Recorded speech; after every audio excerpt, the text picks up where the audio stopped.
Hi, David here, and welcome back to the channel where we're looking at life in spirit through the automatic writings of early 20th century medium James Padgett.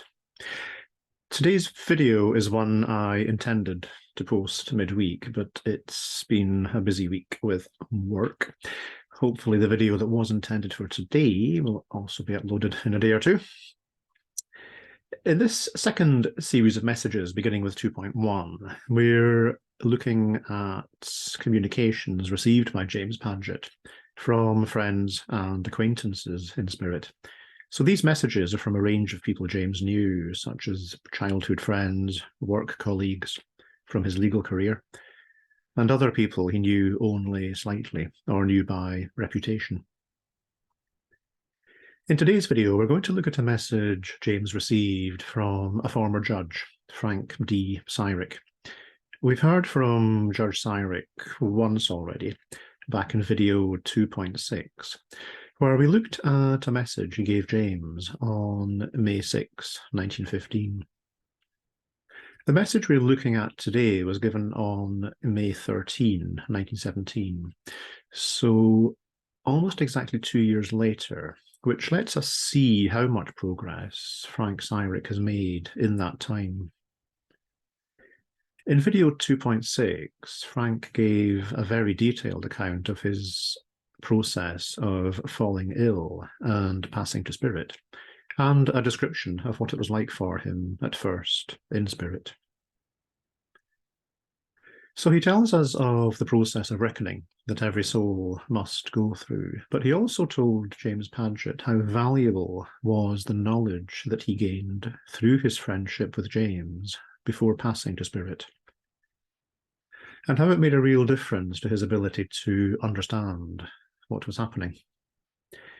Today's message from May 1917 was one of 5 messages James received that evening, and in it, Syrick refers to one given earlier by Jesus. I'm not going to go through the whole of that message from Jesus now. Hopefully we'll get to it in one of the regular Sunday videos. But it's worth summarising what was said so we know what Syrick is referring to.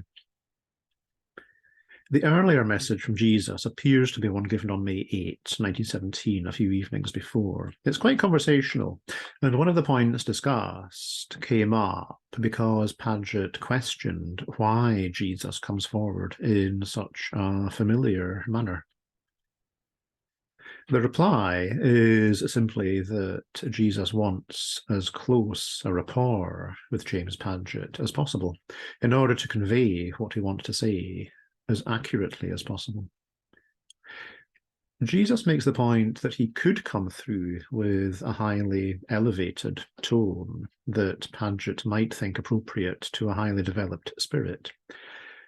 But that might create a sense of distance between him and Padgett, which would get in the way of making full use of Padgett's mediumship. In order to create as full a rapport as possible between himself and Padgett, for Padgett to feel as close as possible to Jesus, Jesus is perfectly willing to present himself as familiarly and as human as possible, because this makes him relatable. Jesus also illustrates this with reference to Padgett's own work with so-called dark spirits. The backstory to this is that there was a long period during which Padgett, with the consent and cooperation of his spirit band, put time aside one evening a week to allow spirits in the first sphere, the earth planes of spirit, to communicate through him. Generally, these people in spirit are keen, sometimes desperate, to express their regrets and sufferings, and to try to find a way forward to a spiritual condition and environment that is brighter than where they are now. Padgett then used these conversations to explain about divine love, often helping the communicator to perceive a member of Padgett's spirit band. who would then pick up the conversation with the communicator so as to explain and show to them as much as they were capable of understanding. In his message of May 8, 1917, Jesus explains to Padgett that these sessions are important because there are many in spirit who will perceive Padgett upon the earth as being of a similar level of development as themselves, and will often listen to him more readily, or at least with less suspicion, than they will to more advanced spirits, whose light they cannot always perceive fully. So Jesus is making the point to James Padgett that our willingness to listen to someone very much depends upon our ability to relate to them. He explains this to James as follows. So you may realize from this, to some degree, the importance of the work that you are doing among the dark spirits. They, being in the condition of darkness and want of soul development, cannot see any such development that you may have. And to them, you are merely a mortal, as they themselves were, a short time ago in many cases. And finding that they can communicate with you, they come to you, just as one man would to another for the purposes of conversation. And outside of the phenomenon of spirits and mortals conversing, you do not seem to them any different from what men seemed to them when they were on earth. They are all very human, and to them your conversation is very natural, and hence they listen to you with the same feelings of confidence, or rather not of distrust, that they would to another spirit of their own kind. You are all humans together, and your opinions or ideas to them are just the same as they might expect if they were in the flesh, or you were a spirit like themselves. So Jesus is making the point that the closer the rapport, the perceived similarity between people, the more likely they are to listen to each other. Padgett's time spent allowing dark spirits to come forward engages them and creates openings for them to be told things they might simply not believe or even entertain otherwise. What Jesus does with Padgett, coming forward in a way that creates as full a feeling of ease between them as possible, is akin to what Padgett is doing with the dark spirits who communicate through him. The full message from Jesus is quite long, but it is all about the importance of rapport in enabling communication, encouraging people to listen to each other, so that knowledge is shared and benefited from without ever interfering with anyone's free will. When Frank Syrick communicates a few nights later on May 13, 1917, it is obvious that James and his friend, Dr. Leslie Stone, have been discussing the message from Jesus and working through its implications. And Judge Syrick begins by saying, "I am here, Judge Syrick. But you must not pay attention to the judge part. I merely used the term to let you know that I feel a good deal like yourselves tonight, in that I am a man with you. I cannot tell you how pleased I am to be able to write to you tonight, as it has been a long time since I wrote to you. As you know, I always enjoy being with you, even more so than when on earth, for you are both very dear to me. And I want you to feel that throwing aside my covering of flesh did not change me in any particular as regards my feelings for you, except to cause me to realize how much more you are my brothers and friends. Well, I have been present all evening and heard you read the message of Jesus, and your comments on the same. And I cannot express my joy in hearing the message and realizing how it appealed to you both. For it was a wonderful message, and one that will open up a world of truth to men, if they will only understand and believe. I have made much progress in my soul development and in the acquirement of the knowledge of these spiritual truths, so that even I know that what was written you in that message is true.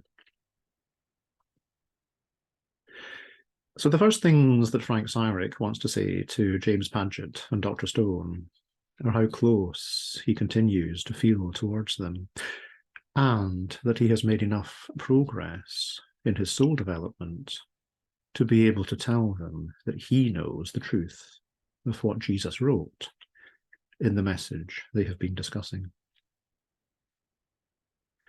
Syrick goes on to say that I am progressing all the time, and the love that has come into my soul has transformed me to a large degree into something more than the mere image of God.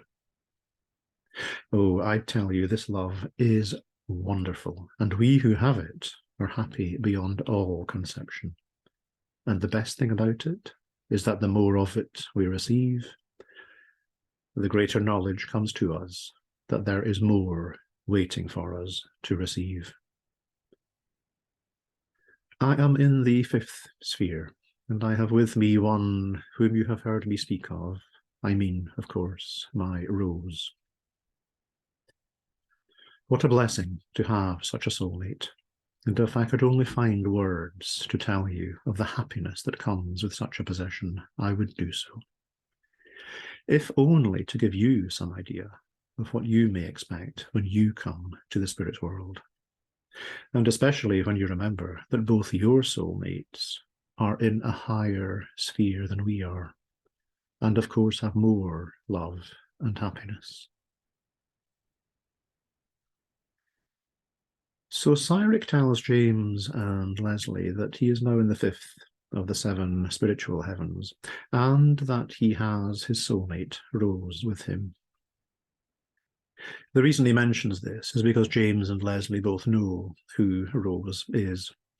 We saw in an earlier video, the video 1.9, that James's wife Helen enjoys the task of telling people in spirit who their soulmates are, and she is the one who introduced Frank and Rose.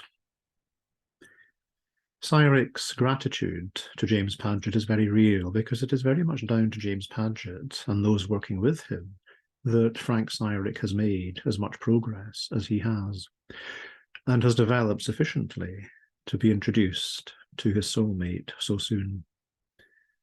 And he wants James and Leslie to know just how much more is waiting for them in spirit, given that their soulmates are already in higher spheres.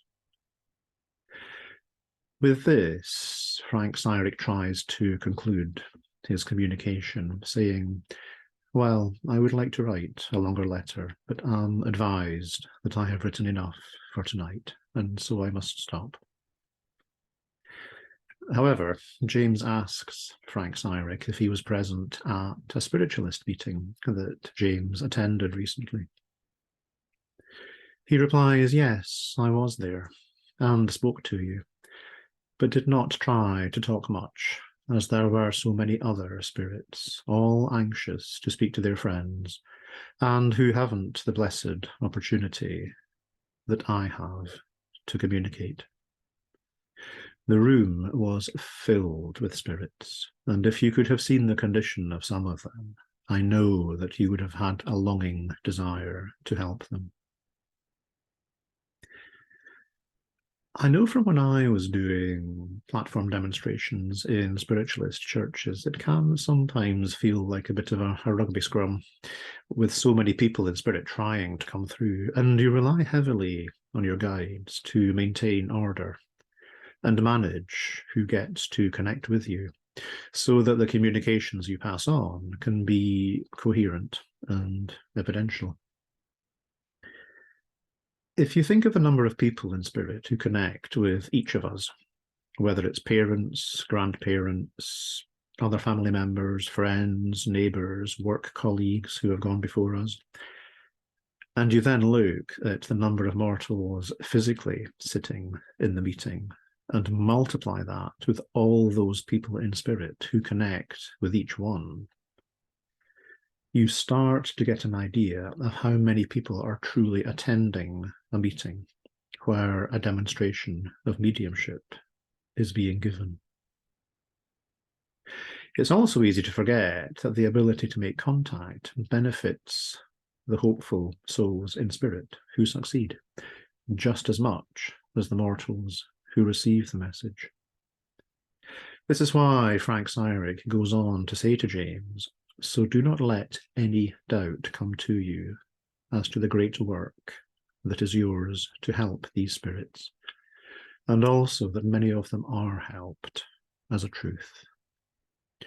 Was I not one who was thus helped? And do I not know that you have given you this power? So thank God and work. Tell the doctor," meaning Leslie Stone, "that he is also doing a great work and must persevere. And when he comes over, as my old mother said when I was a mere child, there will be crowns of glory waiting for him." As you will know if you've watched some of the previous videos, Dr. Stone took on the task of preserving and publishing the messages that James Padgett received. Finally, Judge Syrick gets a chance to wrap up his message, saying, "Well, I must stop now, and in doing so want to assure you both that you have my love and gratitude, to the extent that an appreciative soul can give." Rose sends her love and says that she is so very happy and is praying for you both. So good night, my dear brothers, your old friend, Frank D. Syrick. So a message that on the face of it was quite simple, but with a lot lying in the background that I think was worth bringing out. In the next video in this series, hopefully midweek, I'll take you through a message to James from a man in spirit who wrote through him in May 1918. The communicator was a gentleman by the name of Charles Wilson, who was a patient of Dr. Stone and comes forward still seeking his help. The next video in the Divine Love series will be video 10.18, which I'm hoping to complete and upload tomorrow, where we'll be looking at two messages from the Apostles Paul and Peter, both given on October 26, 1915. So I hope you'll find time to join me for one or other of those. As always, if you've enjoyed this video, please do take a moment to like and subscribe if you haven't already, as it does help to introduce the material to others. Thank you for watching, and I will see you next time. Take care until then. Bye-bye.